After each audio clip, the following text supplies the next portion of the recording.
I met a gypsy. I could even feel then that there's like this real pullback from like everything.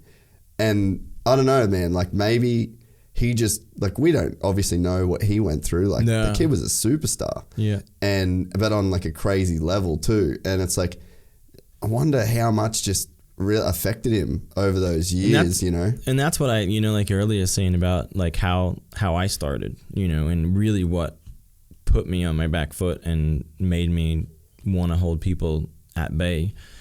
You know that there's so much deeper stuff with what he's had to deal with, within the U.S. and how, the stories and the few stories that you hear, and then the few that you've seen, just like you mentioned about his father being spat on and things like that. So you just, that there's deep shit there and whatever. And like for me, I hope one day we can go play golf and hang out in an environment that is completely removed from all that. Because at the end of the day, again, it's that thing, like you guys can relate to each other in such a unique way and we're probably more alike than we'd ever care to admit, and I think that probably is a reason why we butt heads also, or why we have butted heads.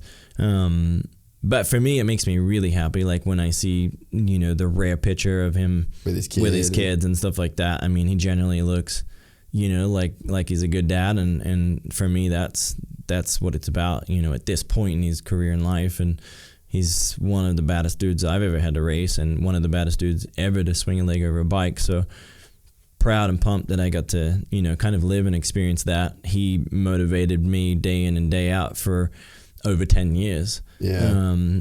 So in a strange way, I feel lucky. Like you owe him a lot in a way. Almost. Although he calls me many sleepless nights. He also, fueled and motivated the next day and the mornings and the days of putting plans together to how we're gonna beat this kid. So it's been fun, and it's a shame to see him kind of just going MIA, more than anything. If you enjoyed this content, please like and subscribe. And to listen to the full 3-hour podcast, search Gypsy Tales in your favorite podcast platform or click the link in the description below. Gypsy Gang.